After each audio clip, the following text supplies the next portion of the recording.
Delaware in the building. Y'all ain't ready for the Delaware takeover. Y'all not ready for this unique style and creativity that everybody in the world wants to see. Nas and Jay is bringing it, and everything they bring got that Delaware swag. Hey everybody. Hey everybody. Happy belated Mother's Day to all of our beautiful mothers out there doing the dang old thing. Welcome to your morning sip of local news, what's happening in Real world mess. look at that. We are sharp this year. This morning. Not this year. Morning. Claim it. Yeah. Make sure that you listen back to this episode on Thursdays and Saturdays on WJBSradio.com. You can find their app on your apps. Dang, we were so good on your phone app store and download it, or you can just go to WJBSradio.com. That was on Grown Folks Radio. How are you feeling? I'm pretty good. I had an insane 3 weeks? month, Okay. really. Yeah. And for the next couple of weeks, I have some time to breathe. And I'm going to try to actively take that time and actually breathe and not do the sort of knee-jerk reaction of filling up my schedule. You know what I'm saying? How are you? Like, I mean, are you exhausted from Mother's Day, or are you kind of, you just got through it and, you know, and here you stand? So my Mother's Day was really Saturday night. Cool. Because my mom and my sisters had us a good old seafood ball. And yeah. There wasn't a crab in the sea. Yeah. I think that without going into all detail, just from mine, obviously because it's your day too, I have learned, it took me probably about, I have a 6 and an 8-year-old. So it probably took me about 5 years to really figure out that the best thing to do is just take everything off of the plate. Yeah, give me the money and leave me the hell alone. Yeah, so not complaining. Please, nobody go crazy on me. But I am tired from the one day where I took everything over. So I'm cool, but yeah, I'm beat from a whole bunch of different reasons, and yesterday kind of was the cherry on top. So yes. I'm in half recovery from yesterday, but I think that the day went as it should. So yes. So I had me a good old time, and then we had brunch on Sunday, and that was fun. Cool. That was a lot of fun. Yeah.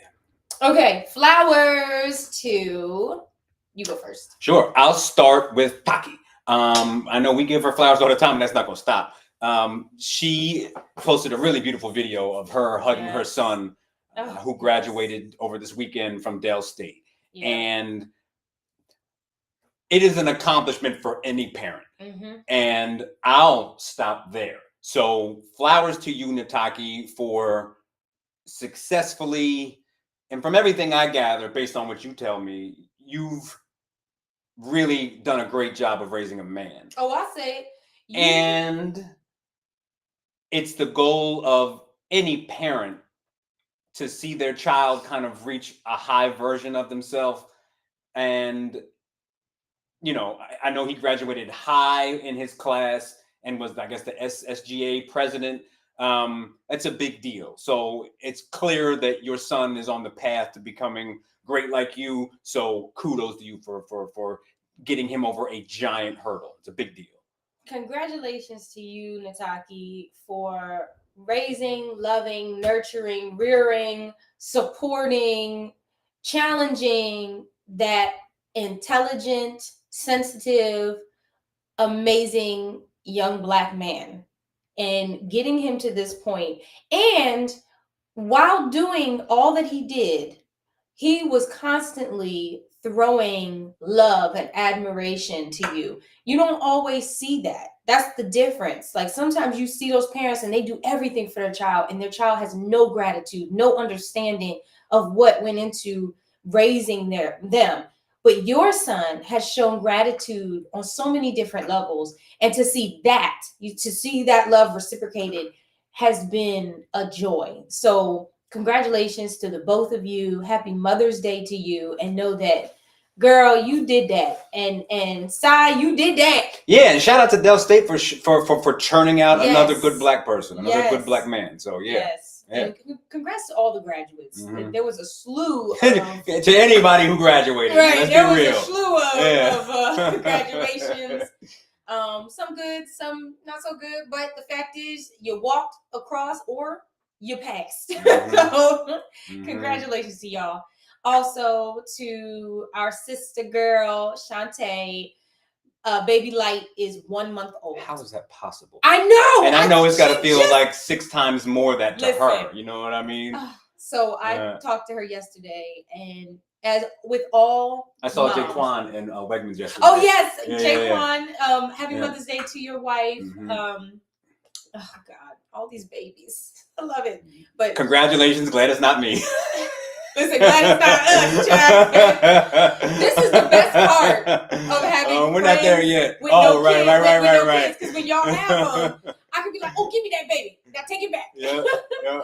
But I just wanted to say that Shantae was, as with all new moms, all new parents, she was talking about, the wave of emotions that she was going through. And what I love about Shantae is that she embraces those feelings, she embraces those emotions. And I feel like a lot of women feel like they have to hide them.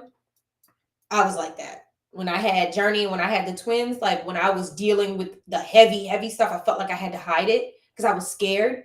And so the fact that you are taking them on, straight ahead, and you have a loving, supporting, caring partner in Perry, I just, flowers to the both of you, and flowers to little baby Light.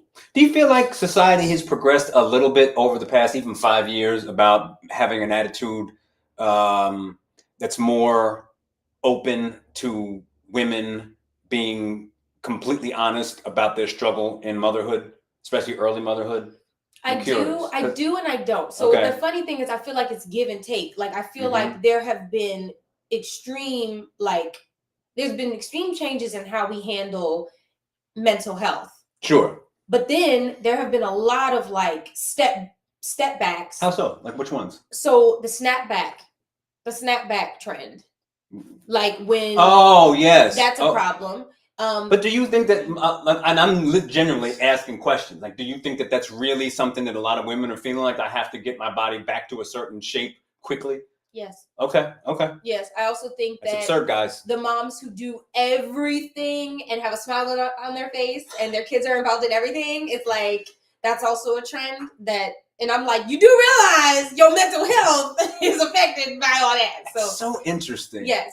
So we can talk about it. Yeah, I'm not going to go there right now. I mean, I will if you want to. But Let's circle back, because there's Okay. something that I heard on NPR that I wanted to talk about that kind of ties into it. Okay, cool. So, and then also, I just want to say shame on me, because we should have talked about this last week, and I apologize profusely.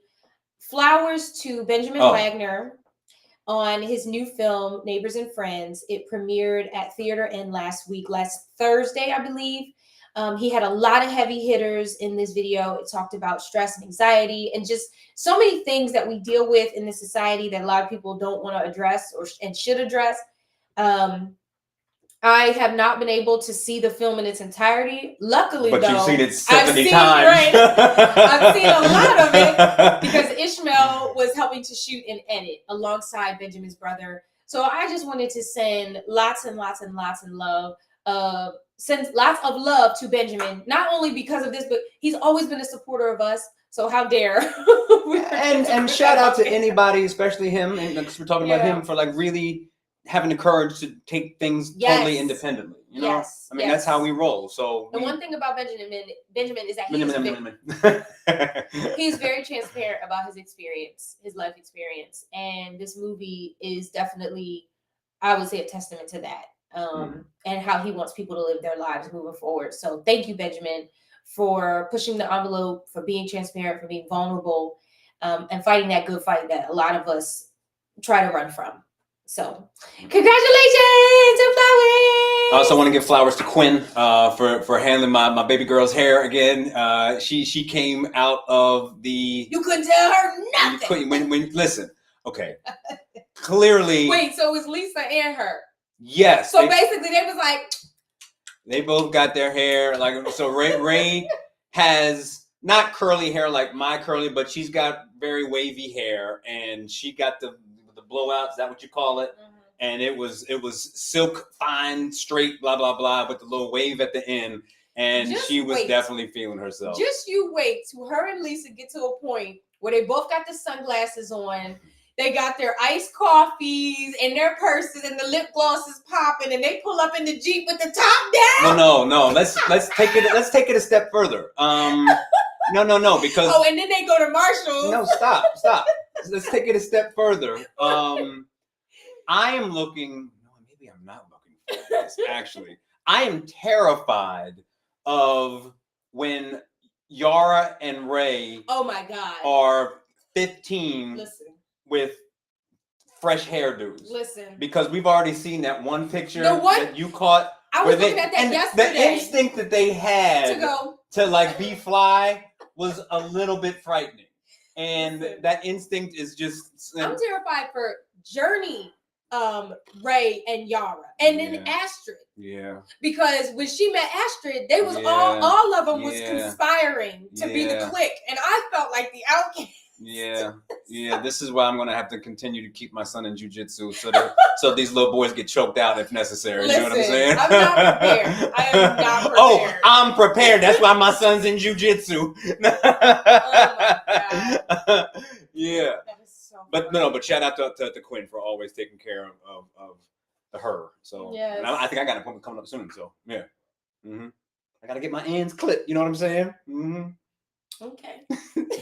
That's all for me with the flowers. Oh, and also happy birthday and happy Mother's Day to our beloved Kima. Mm-hmm.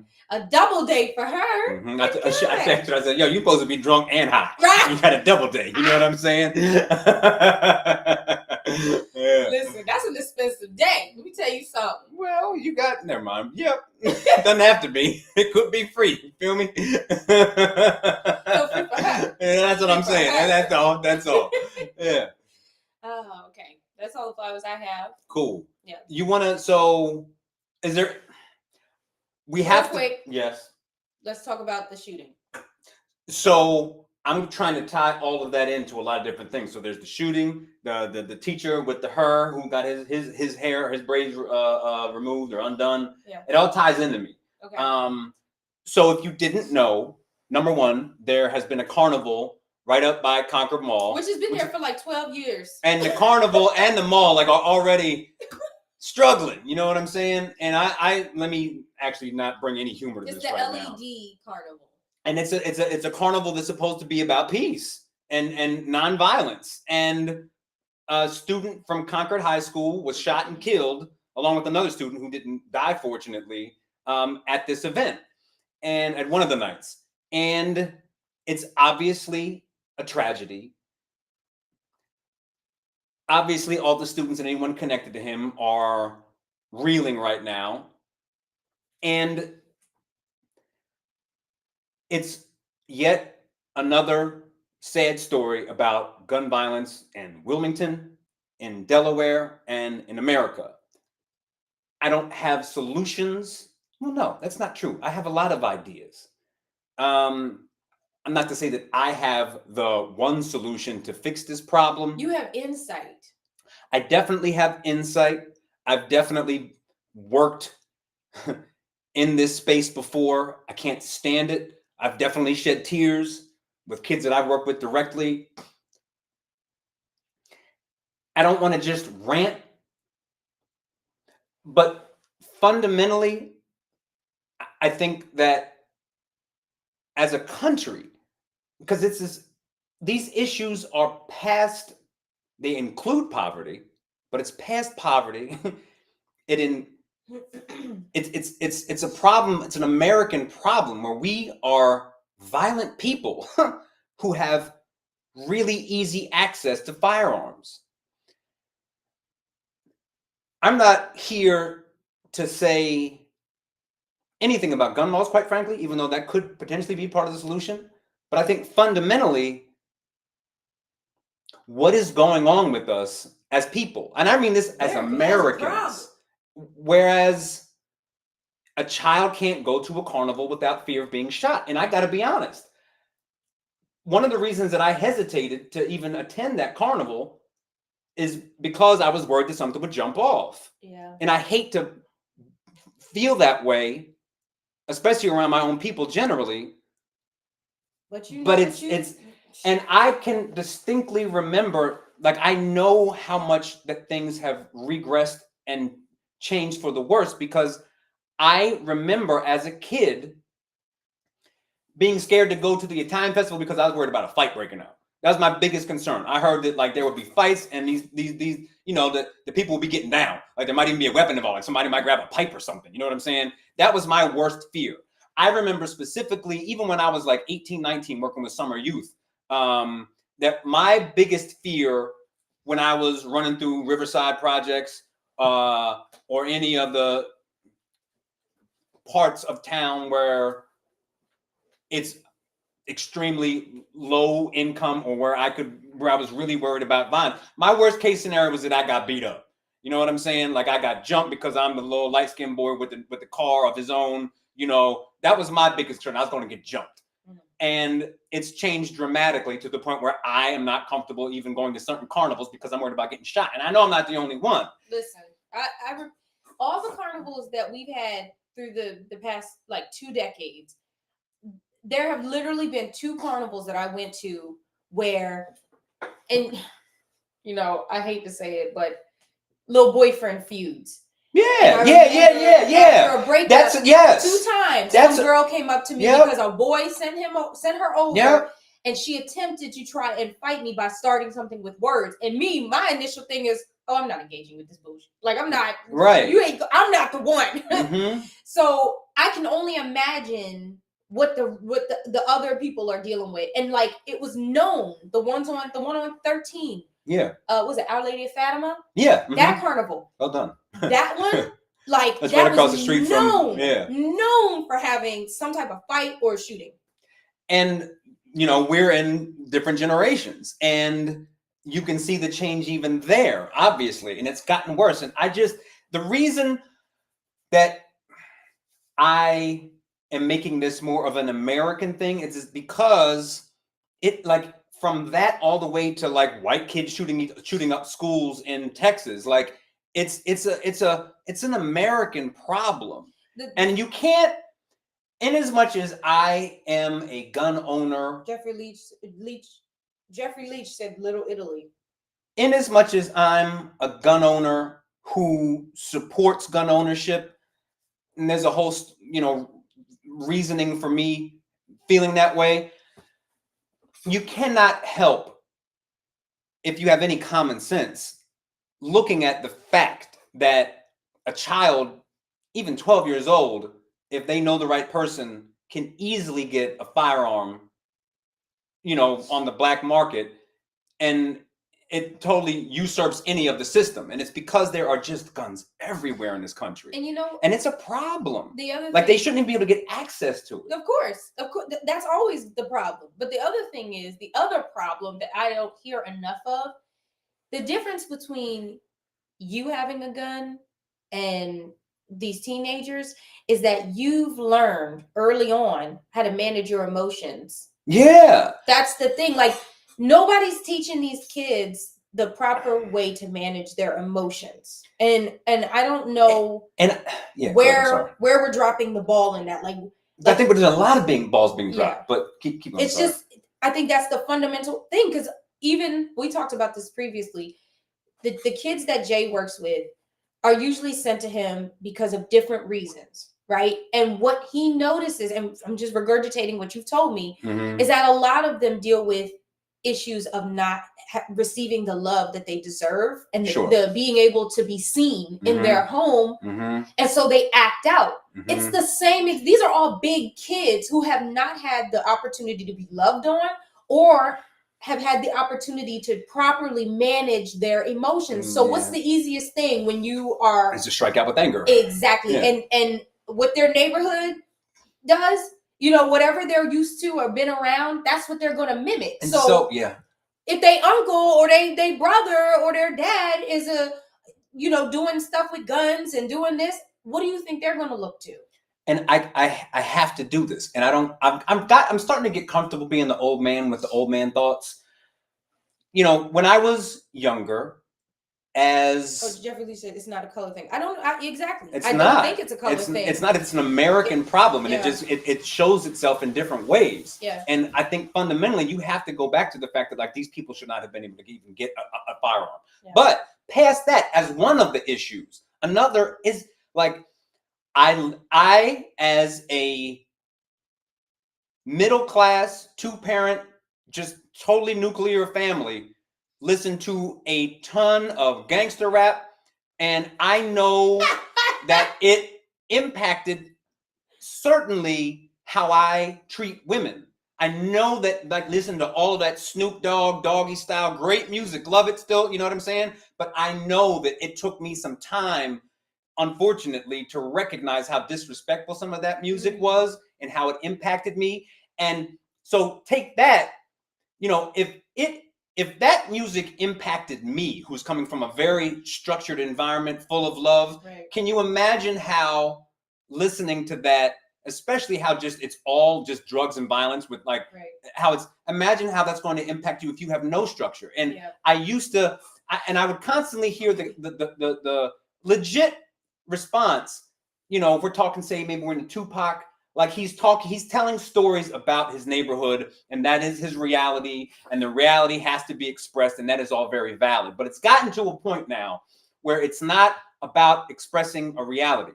Now there's great hip hop music that talks about violent, you know, but I'm saying in terms of what's on the radio, it's all completely glorified, and it's all like, you know, from the sexuality to the violence, it's just like the WWE. It's so over the top, and there's no way that all of these factors, and then you have kids on the video games playing Call of Duty all day long. It just slowly brings down your threshold of what is acceptable violent behavior. And it makes it easier to be violent. You become a little bit more and more numb. The same thing is like, honestly, opening up this whole thing is like porn. Like, it just completely makes people numb to what real life is. And you have this false sense of what violence is. And it's a problem. And I don't have the solution, really, but I can see what the problems are.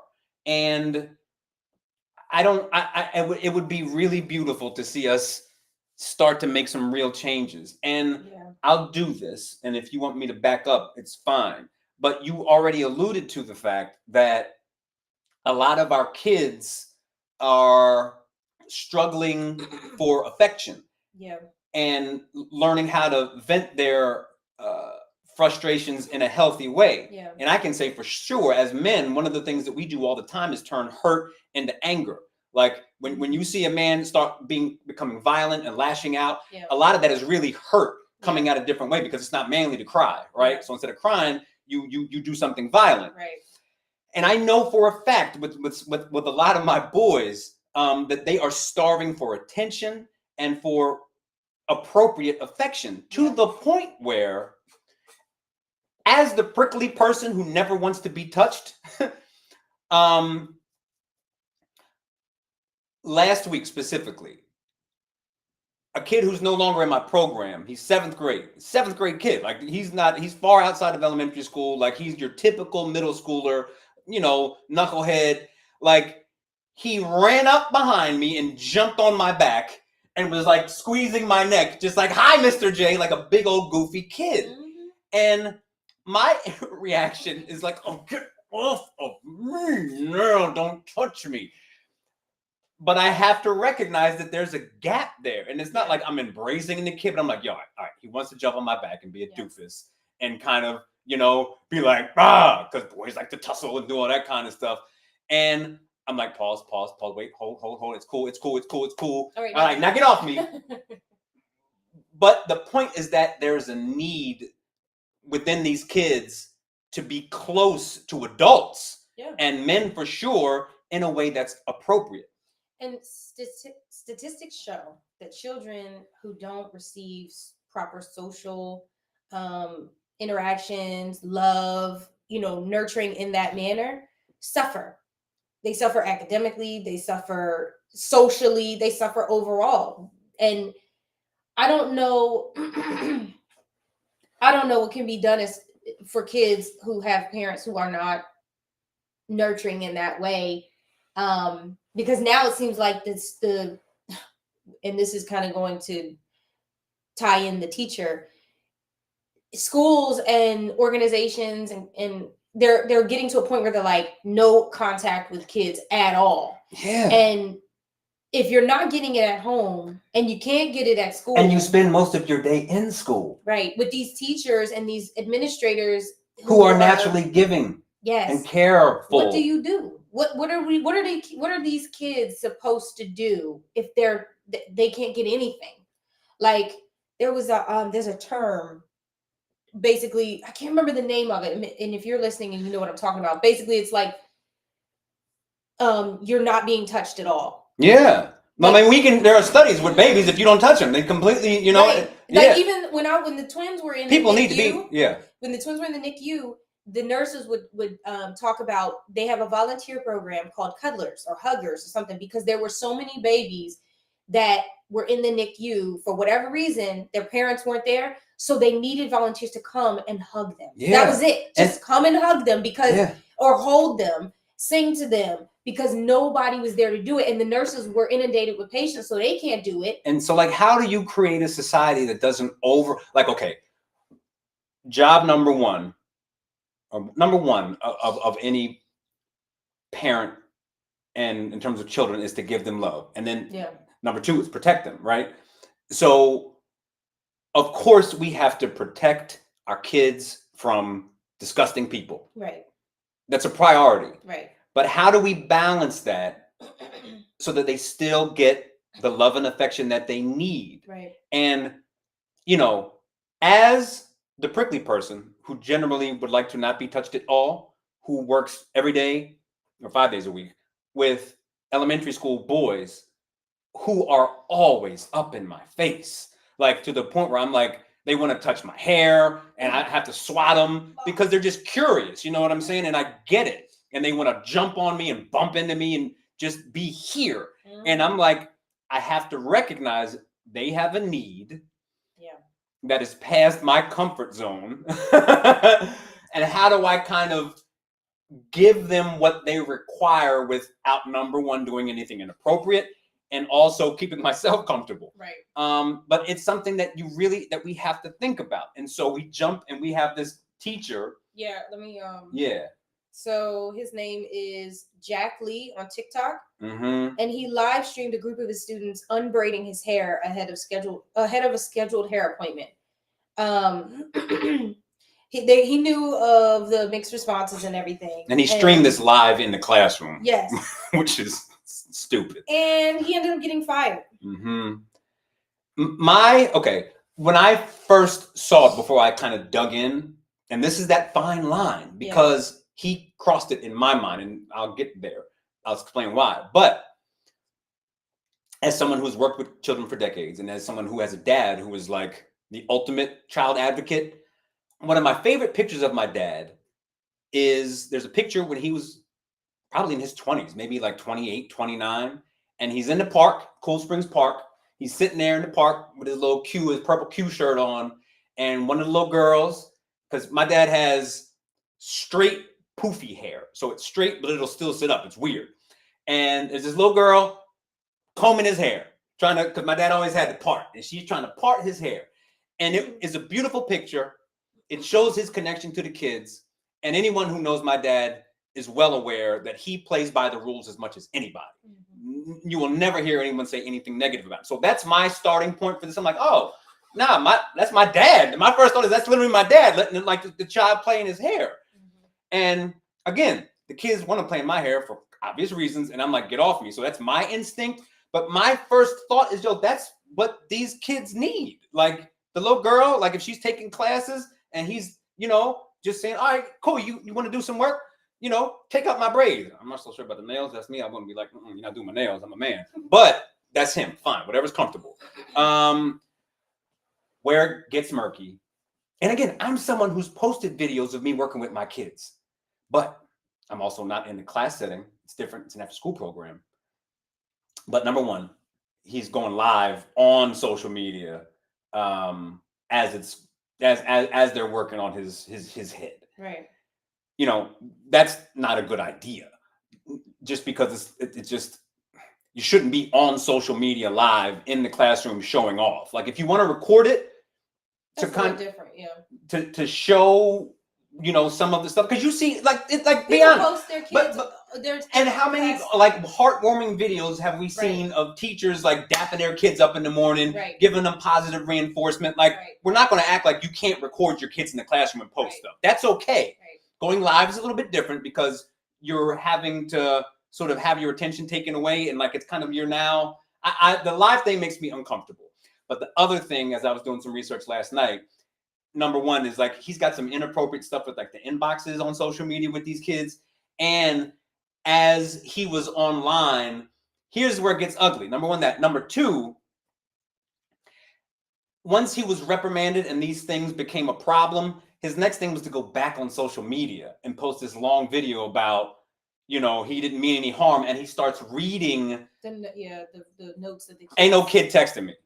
Ain't no kid inboxing me. So I had a high school teacher who I'm friends with to this day, my favorite teacher, and he told everybody, because he was like in his 20s when we were in school. He was like, I'm not Facebook friends with anybody until you graduate. Yeah. Period. Yep. That's it. And I didn't get his number until I was like 27. Ain't no way. And to the point where even now I have kids who have left the program who have texted me through their parent, and I will immediately text mom and be like, yo, your boy just texted me. Is it okay? And so on and so forth. Like you have to cross all those T's. So that's where he went wrong. But I think that this is why it's actually a really good thing to talk about, because there's a really fine line that's difficult. And fundamentally, my first instinct is if these girls want to work in a man's hair, and like, because men get their hair braided, like they straight backs, like it's a thing, right? Yeah.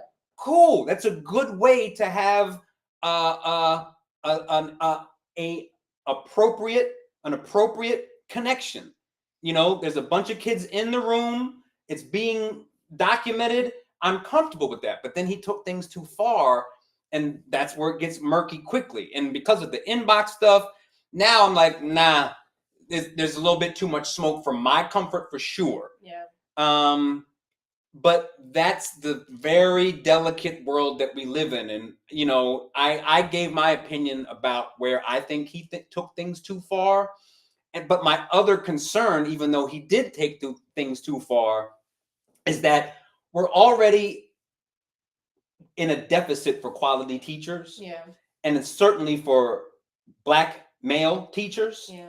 And if I was in school right now thinking about becoming an educator, I'm watching this story like, ooh, maybe I don't want to get involved with the classroom because I don't want that. I also think his scenario is very unique because I have never, ever seen a male teacher allow young girls to work in their hair. Never. Like ever. and the other thing is not just a Black man.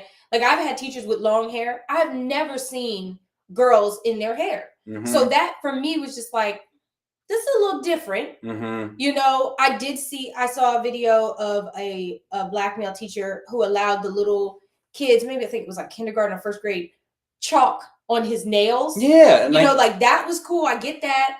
And then there was one with they're styling a teacher, but like not dressing him, but like, okay, you need to do this. You need to fix your tie and blah, blah, like stuff like that. I get, and I don't know where I stand, honestly. I've been really thinking about this a lot because I think it's very subjective. Yes, I think about the fact that there are so many kids who don't get love and nurturing at home, and then they come to school and there's this one teacher that they love. And it's such a fine, and maybe I'm wrong here. I think I am a little bit wrong, but like now the live thing, I don't condone anybody to be on live while they're at work. That's stupid. Number one, Yeah. you're incriminating yourself. Like, it literally timestamps it.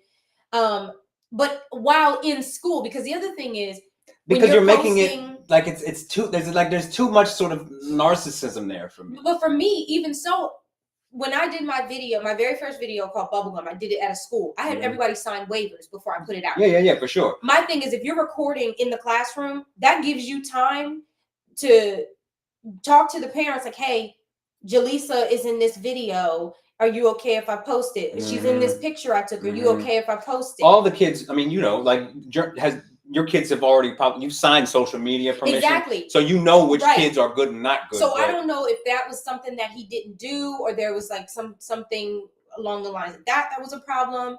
But the going live was just weird for me. I don't think he needed to go live. Yeah, so as someone who always honestly walks a fine line in a lot of different ways, it's a delicate fine line that he was walking. And I think that he went a little too far. But if you were to just ask me objectively, how do you feel about a male teacher having his braids taken out by a group of his girl students during the school day? That's the thing. As a Black woman who has, I've done my hair. I did this. Like, I've been in classrooms where girls are doing hair. Right. Both male and female hair. Yeah.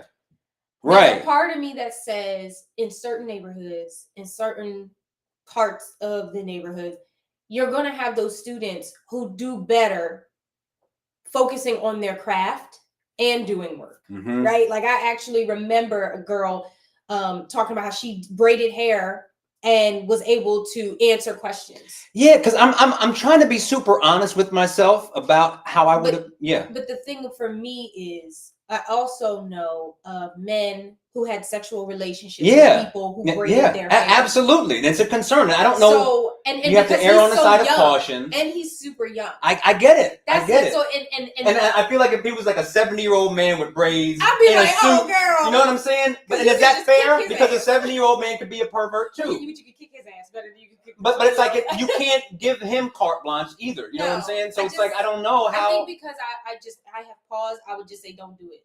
Right. Like that's just because I would. I get that. That's a very valid thing, and I'm trying to think to myself, like, again, I'm not an actual homeroom teacher, but and the other thing is, this is an age where this is at an age between like 7th grade and 12th grade. Girls and boys are going through their emotional roller coasters with hormones. And who's to say that it's not him, but it's one of the girls in his hair that start to take things, like, she starts to process things a little bit different.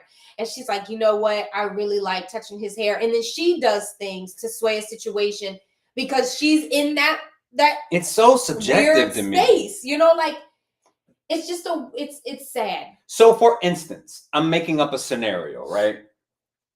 Number one, people always want to touch my hair. Couple that with kids want to touch everything in a totally innocent way. Listen. If I walked into my school where I work tomorrow with braids, everyone's going to be like, "Oh my gosh, they want to put their hands on it." And people that's not okay. To touch my hair. So there's that. Now, I'm trying to imagine if I am a homeroom teacher, because in as much as I've never done it, I do have a certain understanding of what that is. Like, if I was, end of the year, I know all of my kids, I know them clearly, I'm comfortable with the parents, they know who I am. Like, I'm thinking specifically about me. If it's state testing, and for the rest of the day, we have nothing in terms of, like, all we're going to do is watch movies and just kind of sit around. And my job at this point is to just keep things as calm as possible and controlled, even though there's no actual structure. And two of my girls, I don't work with girls, but we're like, "Mr. J, let me take your hair out." I would think, you wouldn't do it. I don't know though. You wouldn't. But no. But what if I was like, "Yo, all right, I'm gonna call Miss L to come down and be with us in the room." That would be different. Yeah, I would. But you see what I'm saying? That's what I'm saying. The only two scenarios for me that would work for you, I'm gonna call knowing you, is if there was another an adult female in the room, or if it was a challenge, like you braid this. But that's what I'm. But you could do that. You would have to be very objective. You're not just just do it. Yeah. But that's what I'm saying. So I'll be like, you know what? I'm cool with that. I'll call the school psychologist. She's cool. We got a good relationship. Come on in the room. All right, do it. I'm gonna sit in the chair and everybody sees it. Now I'm not going to go Facebook Live. That's absurd to me. But yeah, go ahead. Take my hair out. We got somebody here watching. I think I'm comfortable with that. Right. But there was something about that specific scenario with that video where I'm like, there's a little bit too much smoke. And it's a narcissism. Yeah. And because to go back online, like the thing, this is like the whole Drake thing, not in a way. It's like something else. Anyway, I'm not going to respond online. Like, I'm not going to go back on social media live and try to make my case to my school that this is, something that shouldn't happen. I'm honestly going to get off of social media and go directly to HR, blah, blah, blah, blah, blah. Like, I'm not going to go on social media and start reading messages from my kids. It's an absurd response. Number one, as soon as you see a message from your kid, you need to block them. Yes. Yes. That's number one. Like, Ishmael used to work at a school after school in Philly, and his kids found his social media and would inbox him. Yeah. And then when he blocked them, they inboxed me. Yeah. And I had to block them. Yeah. That's number one. Block them. Because they will hunt you down because they just want the contact and they want to know what is Mr. J really about. For sure. Number two, oh crap, I got number two. Dang. But I don't know. For me, it was there's a way to post about being proud of the relationship that you have with your students. It's a fine line. And I'm gonna have to go on his TikTok and Instagram because I didn't do that. Yeah, it's a little bit like I would like to make you cringe. You went on it? Yes. Oh. Well, I didn't go on his, but like there are a lot of videos of people posting his TikTok. Okay, so I need to go on his page because the other thing is how is he doing it? Yeah. Because it's the setup for me. Like it really matters. I do follow a lot of teachers, and it shows like they post how their lesson plans. They post the activities that they do with their kids. They might post some of the gifts that they get from their kids. Yeah. And if they post a selfie, they talk about the child in a specific way. Like there are ways these are minors. Yeah. These are minors. So you have to be really, and you really have to err on the side of caution. Yes, because the other thing is it's not just about how you have to be mindful of how the kids are looking at this as well. Because the one part we're not really talking about is the child's view of this. Because they're going, you have all these other students who are going to be now seeing these students on social media with you, that plays on their minds as well. Like as a parent and as someone who's watching as an adult, I have my own opinions, but looking as a child and then seeing that he's a full adult in other areas of his life outside of being a teacher, that plays on your psyche as a child. Like I understand why my favorite teacher in high school wouldn't accept me as his friend because he was doing adult things. Yeah. So yeah, he might post about the kids, but then he's also posting about his real life as an adult, and they don't need to see that. It's mixed emotions. Especially, here's the thing: if he is posting thirst traps or videos of him being attractive and talking about women and dating, then he posts a picture of him and a female student and them taking down his hair. As a kid, that's confusing. Yeah. As an adult, I'm like, what's up? Like it's a little odd. That's why. That's why those messages are concerning. Right. Now, did he deserve to be fired? Part of me feels like there was more to it than just this. Yeah. Those messages are concerning. You should be getting no messages from a child. I don't think it was just the hair braiding thing. So, it's very sad because we're in a oh my god, era? No, it's like, we're in an era where giving love, showing love is dangerous. And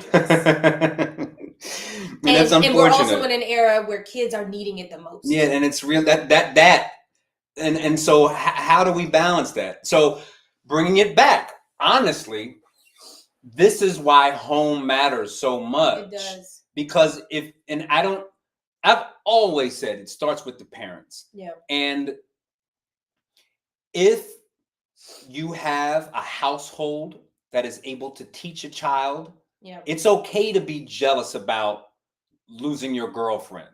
It's okay to be, hurt by that. Yeah. It's okay to feel anger, but this is how we manage it. Yeah. We don't grab a gun Right. and pop off on social media. Right. We have different healthy ways to vent our anger.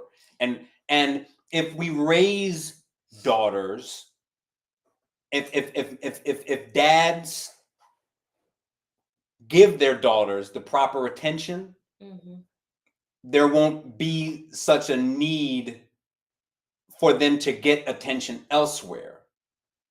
And if we build real relationships with our teachers, that helps to bridge that gap to know what's comfortable and what's not comfortable. Yeah. Yeah, because like you might know. My favorite teacher never touched me. No, I'm sorry. He went like this to my head one time. Right. But he never touched me. Yeah. And I loved him to peace. I still, Mr. Grant, you already know. Oh, He don't like me call him Mr. Grant.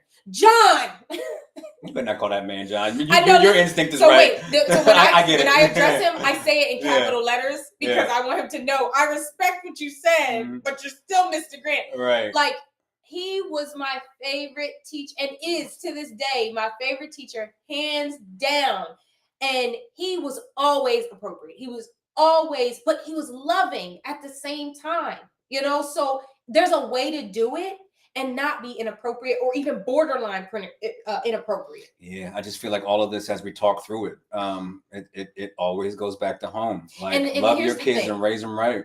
So here's the thing, and we don't ever talk about this. And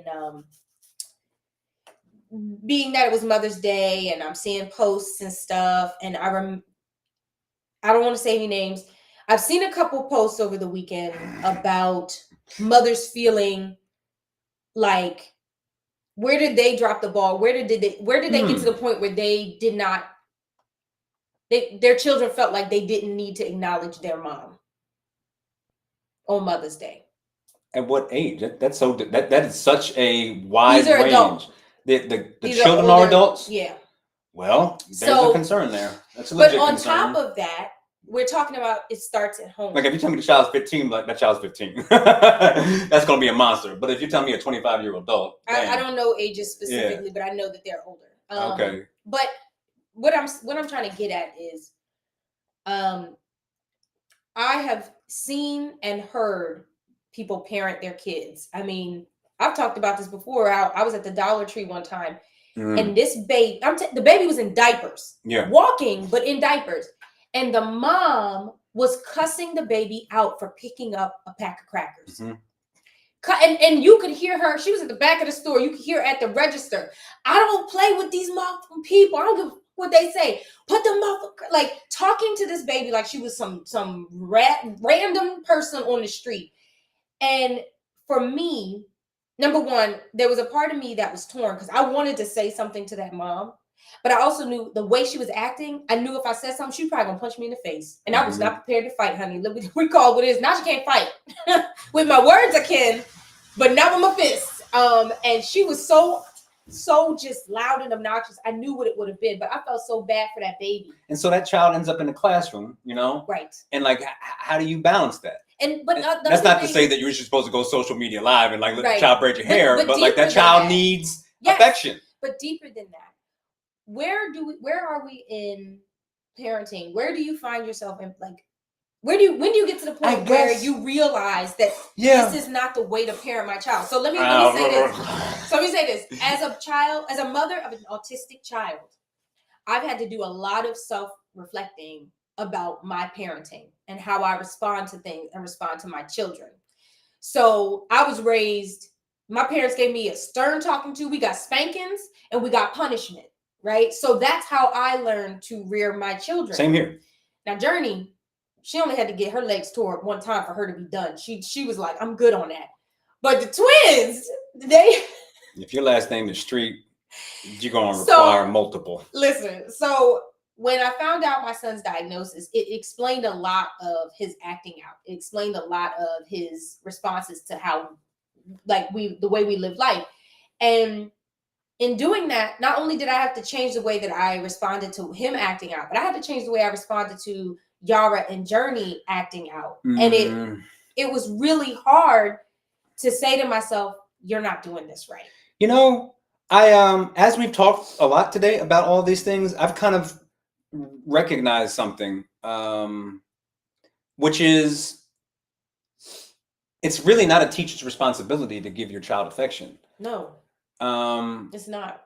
That's not supposed to fall in their wheelhouse. That's not to say they can't be. It falls on them, and it's not supposed to. Right. But when home responsibilities are falling on the shoulders of teachers, that's a problem. Yeah. And it's a sign that as a society, as our entire, it's a sign that our entire society is broken in certain ways. And here's the thing. And this is not a black thing. Again, I want to be very clear about that. Color. This is, listen.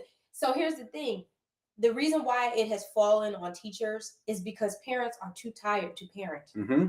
And because they're too tired, they know that subconsciously, they know that someone is going to teach them the things that I don't have the room and the strength to teach my children. So then that's where you get the lashing out from the parents at the teachers. Because like, wait a minute, what you talking about? Because you're supposed to be here doing this.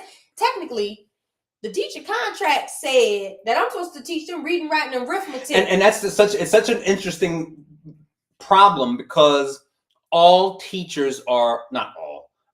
Many teachers, especially in the elementary level, are naturally affectionate.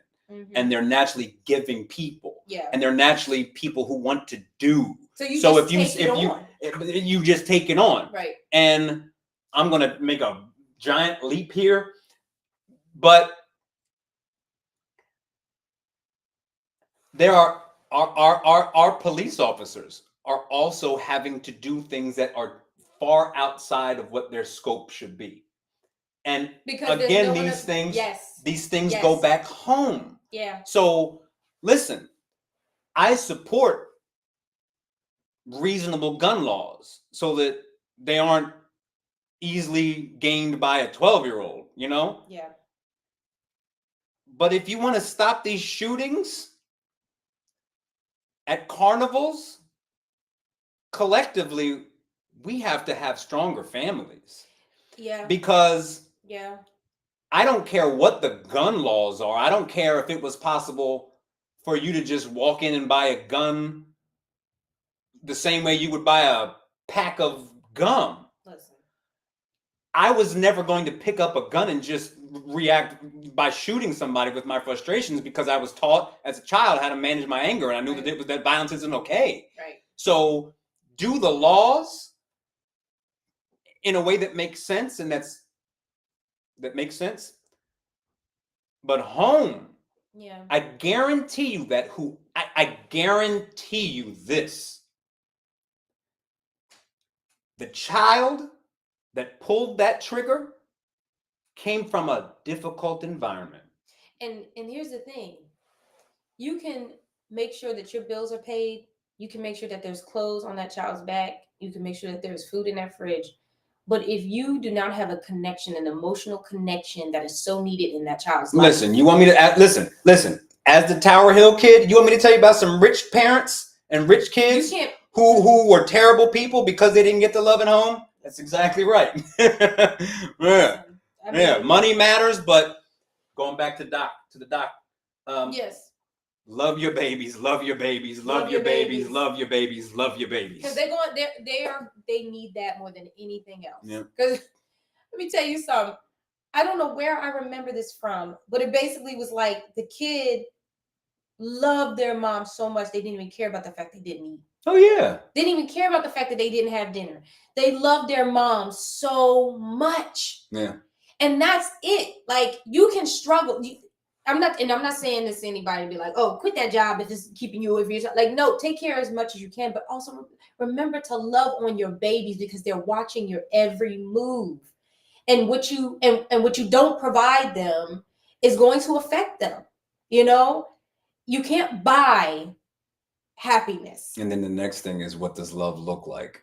because it's Love not is as talking simple. to your child about their day. Like I remember one It's time, not about buying them a bunch of stuff. right? Like my parents never bought and us making them designer. jokes. Like that wasn't a thing for us. Like starting out in life, you know, my parents were working. My mom was in school full time, worked full time. My dad worked full time, was in the military, and then he went to the police department and had 3 kids back to back to back. So there was a point of serious struggle, right? But the one thing that my parents always made sure of, even, and I remember to this day the stress in their faces, no matter what they were going through. And now as I'm older, I'm learning what they were going through. No matter what they was going through at that time, my mom talked to us. My dad gave us kisses and hugs and held our hands and made sure that we looked into their eyes and we saw and felt that love. Um, my dad was affectionate, but not overly. We were the affectionate ones, and he just kind of just sat there. You know, it was like he would be like, I was always the one to grab my dad's hand, and you know, fingers laced means love. And my dad would grumble. He'd go, That's me. But he allowed it because he knew that's what I needed. And my mom was the same. Like she was like, well, yeah, sorry, I'm thinking more. Yeah, my mom was like, all right, enough. Like if we was all up in her face, she was like, all right, enough. But she gave us enough to show us, yes, love you, love me, love each other. You know, you need that. Yeah. Even through the stress, after she had been in classes and work, she would come home and talk to us about our day. Yeah, kids, one thing I can say that's an actual fact, and this is also based on experience in a lot of different ways, is that kids know. Yes. They have an instinct for knowing whether or not you actually give a damn about them. Yeah. And yeah, it might not make them behave perfectly because discipline and all these other factors do matter. Right. Repercussions, all these things matter. But if the root of love isn't present, nothing else will go in the right direction. Right. That's the basis. Right. You can't correct behavior, build a strong human if you don't put them in the right soil. Right. Which is rooted in love. And water them. And that is one thing. My classroom management is horrible. My kids, if you come to my group, often it looks like chaos, which I'm comfortable with. But my kids know that I care about them. Yes. And I do. Yeah. And they know it. And it's the fundamental. It's not to say I shouldn't improve my classroom management skills. But if I was just trying to manage the class and didn't give a ding dang about them, right, ain't no way. Like, in as much as there might be chaos and they might miss a lot of what I'm saying, they get the fundamentals. Like, you will often find that even though, and this is from parents to educators, in the moment, it's like, how many times do I have to tell you this over and over again? 5 years later, 10 years later, 15 years later, it clicks, and that little bit of light that you gave them matters. Love you, babies. Love your babies. Real quick before we go, couple events. Make sure, if you're a city resident, that you pay attention to the vote that's happening, or just show up if you can on Thursday. They're talking about raising water by 9%. Be present, pay attention. Okay. The Delaware Music Network, Peaks, and the Dustin Minucci Trio, Friday at 7 p.m. at Finnegan's Pub 302. Then Sunday at 1 to 3 p.m., Rockford Tower Afternoons. This is a free thing. You get to view the tower in the park. Friday, 7:30 to 10, Opera Delaware presents. Puccini's Turandot. Yep, at the Grand. I should have let you. You know how you. No, because you're not going to keep disrespecting me. This is how you know that I care about you as a human, because I have the instinct to just let you hang out and just hang out and just hang out to dry. But we're besties, so you'll never do that. Oh, I will, okay. But I helped you out that time. Oh my God. Ninja Fit Playground grand opening Sunday, May 18th at 11 a.m. with celebrity appearance from some of your favorite Ninja Warrior athletes at Alapocus Run State Park. I can't see. Oh, here you go again. Yeah. The Belafonte. The Bellefonte Arts Festival, May 18th, 10 a.m. to 5 p.m. Rain date is May 19th. 50+ art vendors, live music, and food trucks. Brandywine Boulevard. Saturday, May 18th, noon to 5, Old Swedes Historic Site. There is Arts Day at Old Swedes featuring free performances by Opera Delaware, Delaware Shakespeare, the Seraphim Ensemble, and Pieces of a Dream Contemporary Dance Ensemble. Lunchtime Market Taste and See with WKC, May 14th, 11 a.m. to 2 p.m., featuring The Stand, Be Delightful, Ma Ada's Water Ice, and Graveyard Apiary? Apiary. Apiary? Yeah. What is that? I think they make honey. Yeah, honey. Your hair's on your chin. I know. And then tomorrow night at Wilma's Late Night Happy Hour from 9 to 11:30 every Tuesday. And the sounds will be provided by DJ Mac Wando. If you don't know who he is, go find out, because he's one of the ones I wanted to have at the block party. Okay. He is so dope. And he knows, he reads the room, honey. He reads the room. He knows his people. And last but not least, this Wednesday at 6 p.m., Community Sound Healing Experience with Kima at 501 West 7th Street, Wilmington, Delaware.